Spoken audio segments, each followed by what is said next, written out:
look at how to use technology as an enabler to build gender-friendly cities, gender-inclusive cities. We all know that the perception of unsafety restricts the full rights of women to the city. Women are unable to enjoy the benefits and the equality in a city to employment, to education, to leisure because of the fear and the perception that the city is unsafe. Therefore, what we need to do is really to build gender responsive cities, which moves beyond only a crime focused perspective, but also focuses on the right to the city, which includes infrastructure, services, as well as leisure. Also, to understand the impact of fear and violence on women's lives, on girls' lives, and how it prevents them from being equal citizens. And finally, we need all stakeholders in cities, whether in the government or in civil society, to focus on building a prevention and a culture of equity and exclusion. So this is the broad framework within which Safety Pin was designed. Now, Safety Pin is a mobile app and set of tools that are used to design safer public spaces for women, girls, and all those who are normally excluded from the process of urban planning and design. So the Safety Pin app, My Safety Pin app, has several features that can be useful for individual women when they're using it on the street. So you can get a safety score, you can do a safety audit, as well as find the safest route that can be used. So this is one of the tools that Safety Pin has. It is a free app called My Safety Pin, and anyone can download it and use it in their city. They can give data, input data about how they feel in the city, as well as see all the data and use it to make safer decisions. We also have other tools, other technology platforms that we use to collect data in public spaces to enable city governments and municipal governments and other stakeholders to make changes. So one is called Safety Pin Night. In Safety Pin Night, what we do is we collect images of the city as we move along in order to analyze and produce big data and large GIS layers of the city. What do we analyze these photographs on? On parameters of physical infrastructure, that is, whether there's enough lighting, whether the streets are open, whether it's a walkable street, whether there's public transport. But we also look at the social usage. So are there people on the streets? Are there sidewalk cafes? Are there very high walls? Are there street vendors? Are there women on the streets? So we measure both these sets of parameters to come up with a safety audit and score.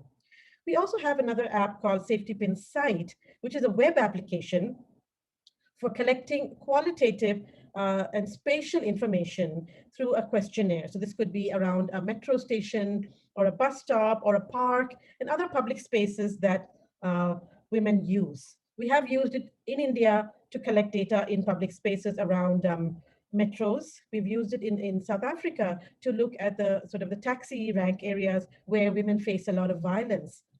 Where women have generated information and data about what makes them feel unsafe and which times of the day they feel more unsafe and safe.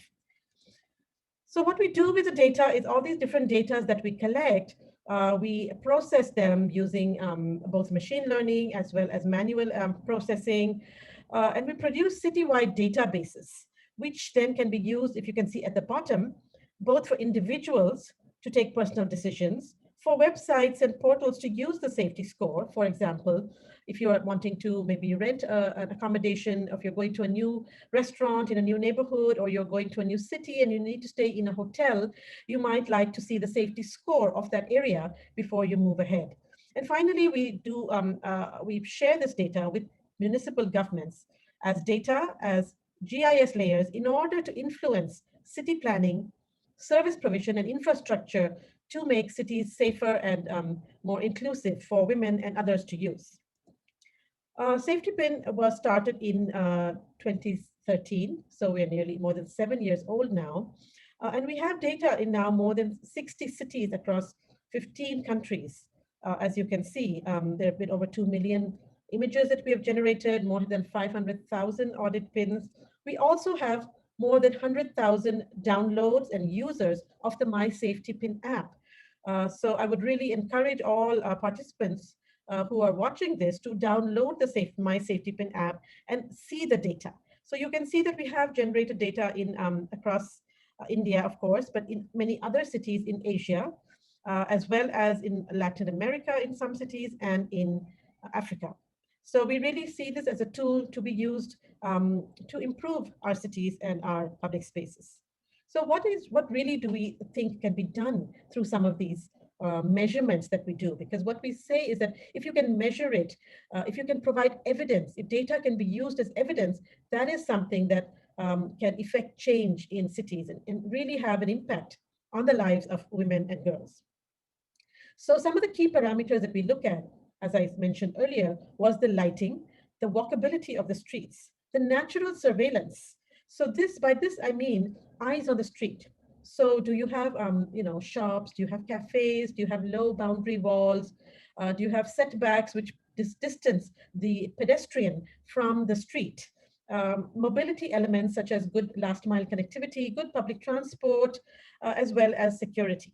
So what are the outcomes of these would be improved lighting, better sidewalks, improved last mile connectivity using IPT, better bus stops and metro stations where people feel safe using it all through the day, bicycle infrastructure, and enhanced security, both through CCTVs as well as other forms of physical security. And the impacts of these can be seen in improved walkability, better mobility and connectivity, a sense of safety. And what does this lead to eventually? It increases and improves women's access to public spaces, to opportunities such as um, education, employment, and it also increases their access to resources. Because when women feel unsafe, when women feel that they cannot walk on the streets, they tend to feel unsafe and they tend not to go out.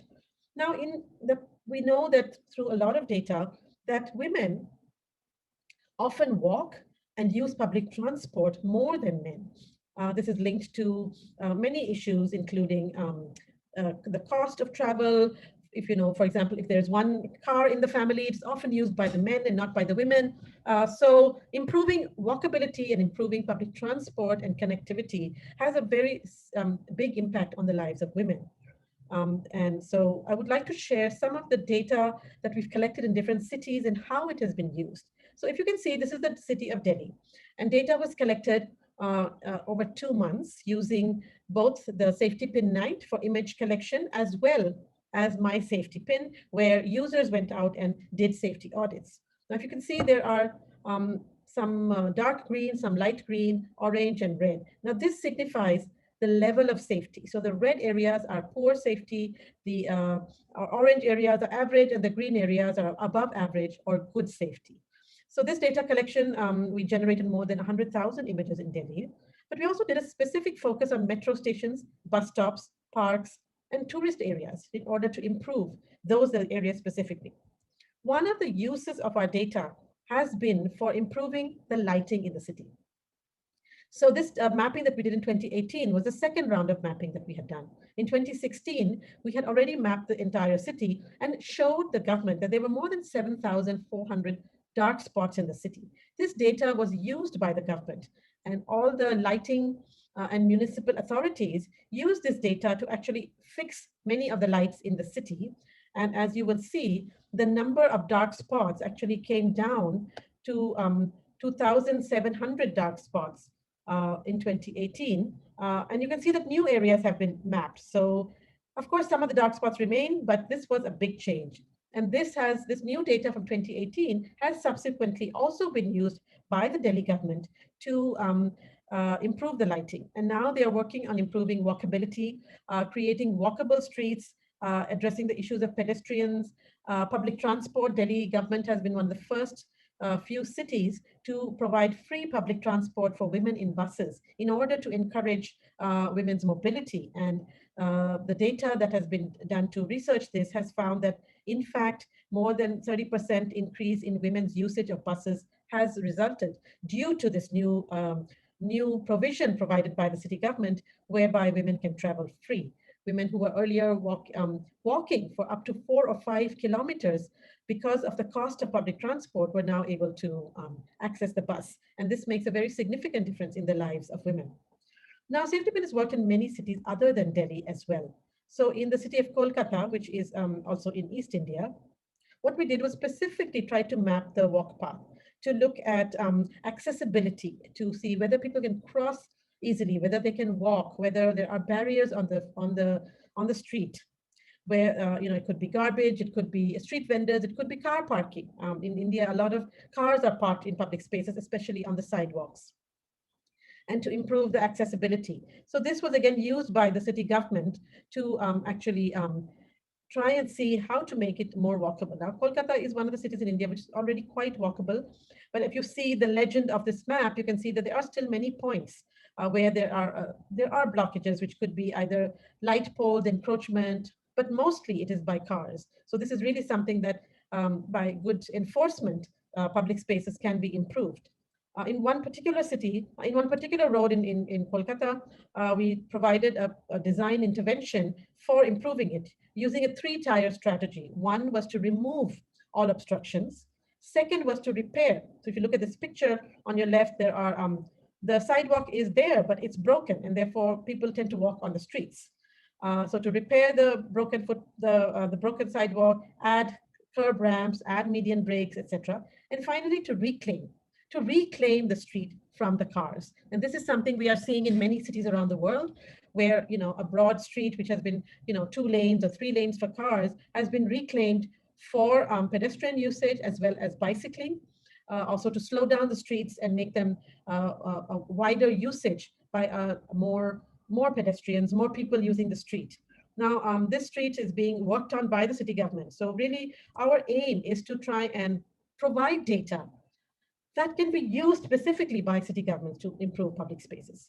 So if you look at this, this is a city near Delhi, and we had a partnership with a leading newspaper where they printed very detailed story about our safety audits and the data that SafetyPin had generated and provided. And what we found that was we gave them this data that there are nearly 3,000 points in the city which had poor lighting. But they also asked us that, can you help us prioritize which areas to fix first? Because sometimes it's not possible to fix everything at the same time. So what we did was we actually filtered those areas where there was also a very high crowd. So at night, where a lot of people, including women, were using these places, we intersected that data with the poor lighting data, and we identified 630 specific spots which needed fixing.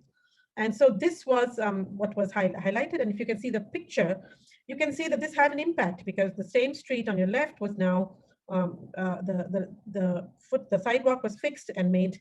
The lights were fixed, as well as a walking infrastructure and bicycling infrastructure was introduced in order to make it more friendly. So what we find, that it is possible to use data for advocacy and building evidence. And that is something that city governments are able to respond to well. We also work with the community. So it's not just that we provide the data, to the governments, but we also generate data. We also use this as a way to get young women, get women in communities to map their experience of cities, to feel empowered by the data that is generated, as well as help them use it for advocacy to improve their own neighborhoods.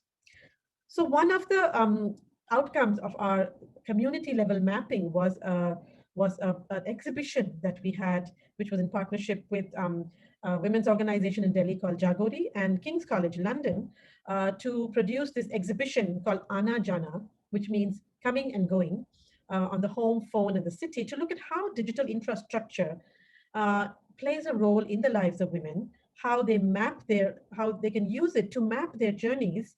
And they use SafetyPin as well as WhatsApp to map their journeys. And this image that you see is actually part of an exhibition that was put up in a very crowded metro station for 1 month last year.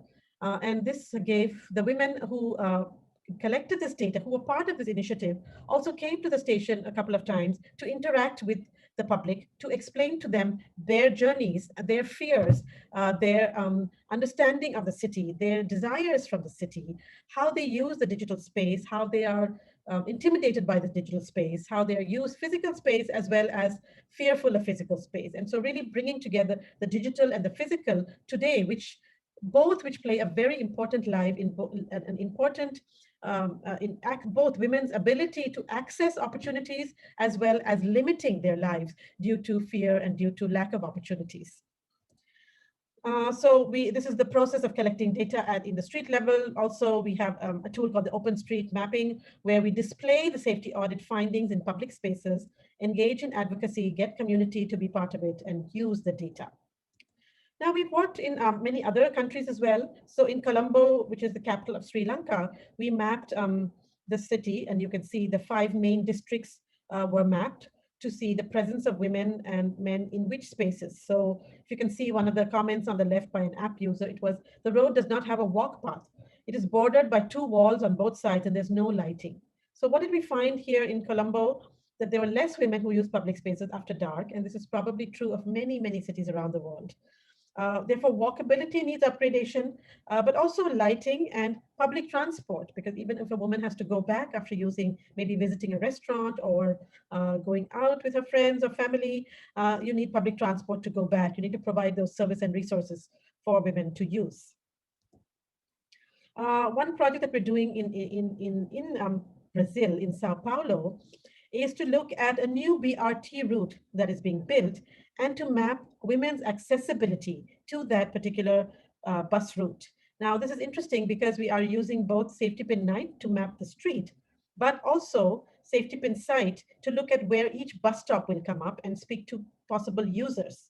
In addition, we are also speaking to potential users of the BRT in this one area by going to the neighborhoods around there, both the low income and the middle income neighborhoods, talking to women, talking to people, and seeing what would be some of the barriers from them to access the bus stop, because we know that it's not just the bus stop or just the bus, it is the last mile connectivity. So is it a walking? If it's a walking route, then how safe is the walk?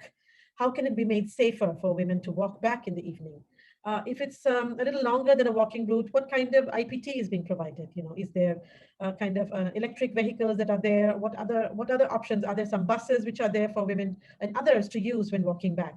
Now, this data is being done in partnership with the World Bank and the city of Sao Paulo and the transport department, again, to use the data. So really, it's just what SafetyPin aims is to work with local communities, work with local stakeholders to see what kind of data is useful to make changes. Because at the end of the day, we produce data, we get women's perceptions and safety audits, not just to generate data in a vacuum, but really to say, how can it be used? One, by women to move around more safely, but more importantly, how do governments use this data to actually enhance women's access and right to the city? In Malaysia, in one of the cities, we did a mapping of 10 public spaces, really to look at who uses it, what are some of the key elements about it. So we assessed how well it is to reach it, pedestrian crossing. Is it shading? Is there surveillance? Is there shade on the walk path? Because in cities which are warm, it is difficult to use a walk path if it's very hot. So also what kind of shading? Is there any emergency assistance? Is it a diverse public space? Are there people from different age groups, different genders, different ethnicities, so that there's a sense that this is a shared space? If it's a very male dominated space, we often find that women also feel uncomfortable using those spaces. Also to look at the vegetation and security and other things. Now, this was done in partnership with Think City Malaysia, which is a public policy research and think tank who works very closely with city governments and have done some very exciting projects about reclaiming, rejuvenation of public spaces in the city in order to make them accessible to people, because we are finding that as public spaces become unusable in cities, it also becomes more unsafe. It becomes criminal activities can take place there. But also what happens is, the availability of good public spaces for families, for women, for children, for the elderly, for others becomes restricted, and therefore the quality of life goes down. So there are many linkages. It's also linked to the larger issue of climate. Most of our cities, especially the larger metro cities, are choked today with vehicles, with vehicular pollution, and we know that we need to address this. And we do find that there is a linkage between making public spaces safe and inclusive as a way of moving towards getting people to walk, to use bicycles, to use public spaces, and may encourage city governments to build cities which are, what they're calling 15-minute cities today, where, you can access most of your needs within 15 minutes of walking, so that there is less long distance transport and travel that is needed to be made by people in order to access spaces. The other very interesting project that we have done is in Bogota City. We've had a long-standing partnership with the Bogota City, and in 2014, they actually translated the app into Spanish. So after English, the first language that the app was available in was in Spanish. And the data was collected in the city by users using Safety Pin 9. But we had a very interesting innovation, which has been done in Bogota and not in any other city yet. And this was to look at the bicycle tracks and do a safety audit of the bicycle tracks.